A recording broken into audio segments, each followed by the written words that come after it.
Olá, bom dia. Vamos hoje então, para mais uma semana de aula. Iniciando hoje, segunda-feira, com aula de português, né? Então, vocês vão aqui iniciar da página 24, com os textos aqui que estão aqui nas tirinhas. Vamos responder as questões, ok? Na página 24, 25, 26 e tem questões também na página 27. E na página 28 nós temos esta tela. Nesta tela, eu quero que vocês escrevam um texto sobre essa tela. Vocês vão fazer a leitura dessa tela. Serão dois processos. Será o processo de leitura, em que vocês vão olhar para a tela, né? Vão ler essa tela. Vão extrair dessa tela todas as informações que vocês achar possível. Depois, vocês irão escrever o texto. Lembrando, para que um texto seja bem estruturado, ele deve conter o parágrafo inicial, que é o parágrafo de introdução, né, introdutório, onde você vai dar a ideia do que você vai falar nos dois seguintes parágrafos, que é o segundo e o terceiro parágrafo do desenvolvimento, em que você já se aprofunda mais a esse tema. E o último parágrafo é o parágrafo de conclusão. Na conclusão, você conclui sua ideia, você chega a um objetivo final. Por que você chegou àquela conclusão, né?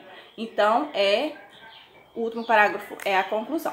Lembrando que iniciar sempre com letra maiúscula. Sempre que você terminar um parágrafo, que for começar outro parágrafo, tem que deixar o espaçozinho para recuado, né? Para iniciar com letra maiúscula também.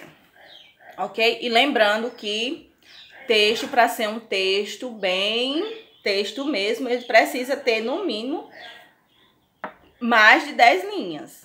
Porque tem muita gente que eu peço para fazer um texto, tem gente que manda 3 linhas, 2 linhas e meia. 2 linhas e meia é uma frase, gente, não é um texto, né? Um texto, ele se dá em uma quantidade maior, em que você vai fundamentar, em que você vai se aprofundar mais o tema, ok? Para a nossa aula de gramática, nós temos as formas nominais do verbo. Nominais por quê? Porque esse verbo, ele vai ter a função de outras coisas. Pode ter a função de substantivo, de adjetivo ou de advérbio, ok?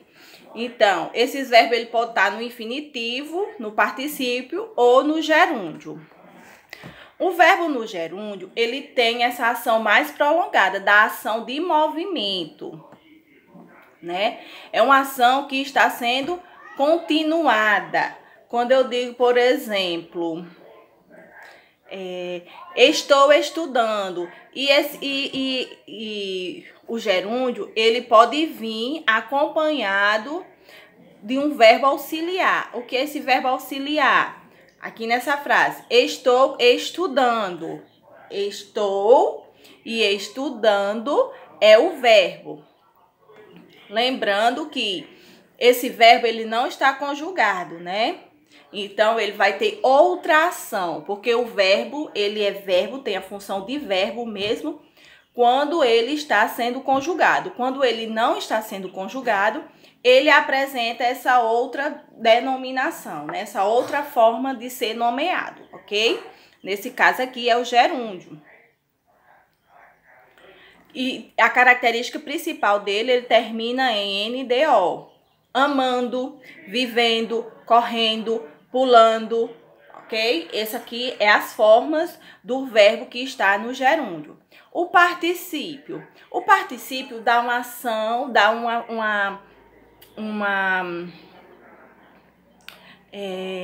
dá uma indicação de que foi acabado. Por exemplo, aula acabada, texto lido, e as características desse verbo, eles terminam em ADO ou IDO, ok?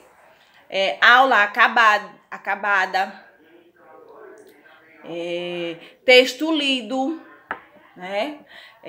Prova concluída, texto concluído, ok?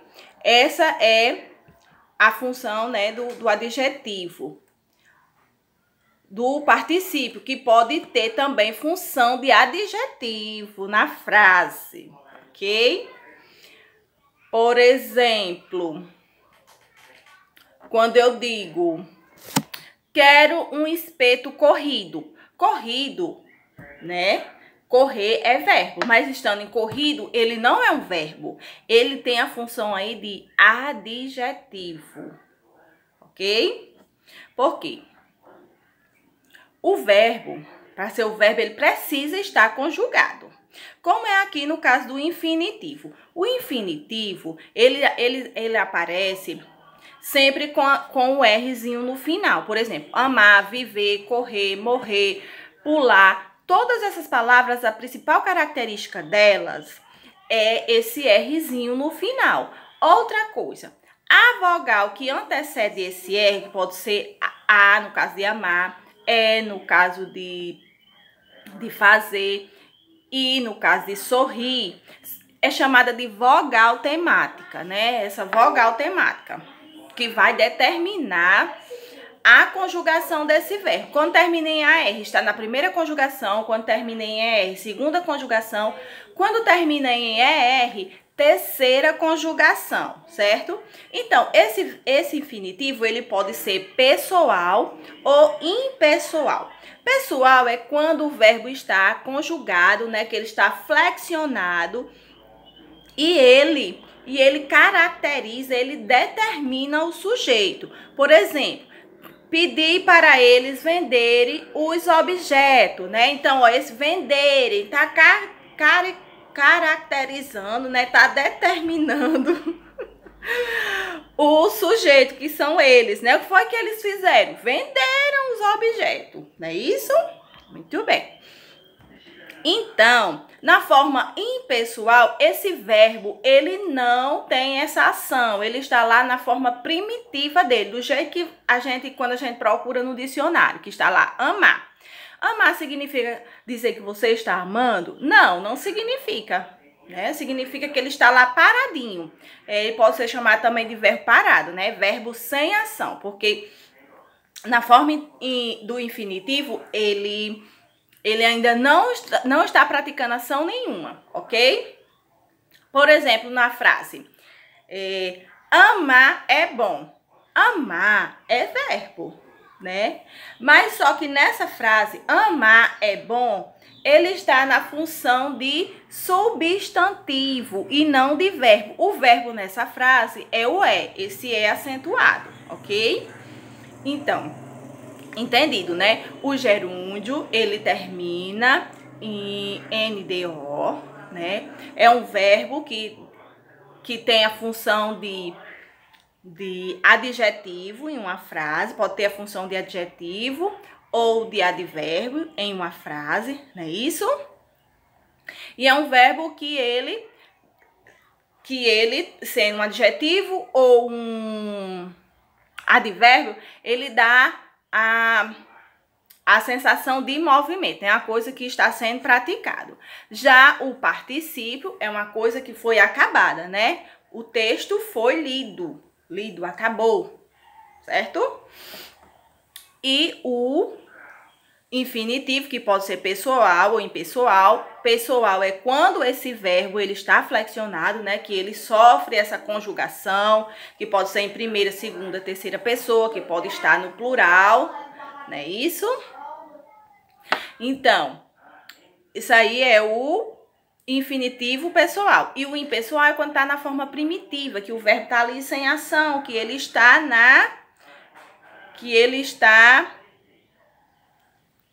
terminado em AR, em IR ou em ER, ok?